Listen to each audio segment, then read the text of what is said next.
es domingo, domingo político de Política en la Mesa con Luis Estrada, quien está aquí ya en el estudio. Luis, buenas noches. Buenas noches, Héctor, ¿cómo estás? Bien, bien, derechos humanos, ¿no? Esta semana el Estado mexicano se presentó en Ginebra, Suiza, para presentarse por segunda ocasión en el examen periódico universal, un mecanismo que fue aprobado mediante resolución de la Asamblea General de las Naciones Unidas y que el objetivo que busca es revisar cuáles son los avances de los países que son miembros de la ONU respecto a los tratados y los acuerdos que se han adoptado en los últimos años. Hay que recordar, México por primera vez lo presentó en 2009 y es ahora en 2013 donde 4 años después se ve cuál es el avance y cuáles son sobre todo los retos que se presentan a futuro y sobre todo también cuáles son los principales avances que se han dado en los últimos años en México. De hecho, podemos hacer un comparativo muy básico de cómo fue en 2009 y cómo es ahora. En 2009 el examen periódico fue presentado por México, lo encabezó la Secretaría de Gobernación, lo vemos en la pantalla. En 2013 lo encabeza la Secretaría de Relaciones Exteriores, en ese momento el secretario Gómez Montt, ahora el secretario Meade.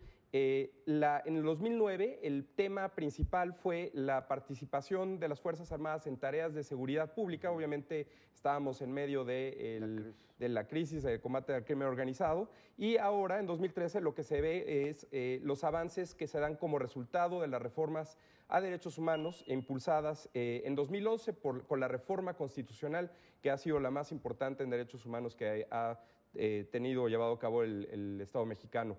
También muy importante, en 2009 fueron 91 recomendaciones las que hace el Consejo de Derechos Humanos de la Organización de las Naciones Unidas. En ese momento se aceptaron 83, me parece. Ahora se hacen 188 recomendaciones. Hay quienes han mencionado que es el doble de recomendaciones y entonces la situación de derechos humanos no es el doble de peor, y esto no es así. En realidad, primero lo que hay que decir es que las recomendaciones o este examen sirve sobre todo para destacar cuáles son los retos a seguir, porque como bien lo dice, son recomendaciones sobre las áreas de oportunidad y en dónde se puede mejorar, no necesariamente fallas o carencias que se tengan o errores incluso que se hayan cometido en el pasado. Así es. Lo más importante me parece, y eso sí coinciden tanto en 2009 como en 2013, cuáles son los pendientes para lo que viene en derechos humanos. Primero, el tema de defensores de derechos humanos y periodistas. Obviamente ese tema se hizo mucho más detallado el análisis después de las reformas que se han llevado a cabo en los últimos años en México, así que ahora se cuenta con más instrumentos para poder garantizar los derechos tanto de los defensores como de los periodistas. Ya hay una fiscalía especial, ya hay un área en la Secretaría de Gobernación para ello, ya hay un presupuesto, pero todavía falta mucho trabajo en lo que son las reglas de operación. Que opere bien, y aparte, bueno, pues también recordar que los que analizan o quienes examinan a México también van adquiriendo nuevas y mejores prácticas internacionales con las cuales evaluar al país. Segundo tema, las desapariciones forzadas.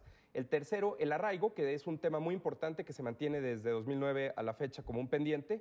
4, la jurisdicción civil en casos de violaciones a derechos humanos y tortura por parte de elementos de las Fuerzas Armadas. Está pendiente el cambio al fuero militar y el Código de Justicia Militar. El quinto, bueno, los feminicidios, desigualdad, violencia de género y todo lo que tiene que ver con discriminación de la mujer, especialmente a las mujeres indígenas. Y por último, el derecho de los migrantes. Así que todo un tema, esto de derechos humanos, es muy importante tomar en cuenta, como decíamos, el hecho de que esto va avanzando y que eventualmente en los próximos meses, quizá años, muy pronto, se puedan ver los avances.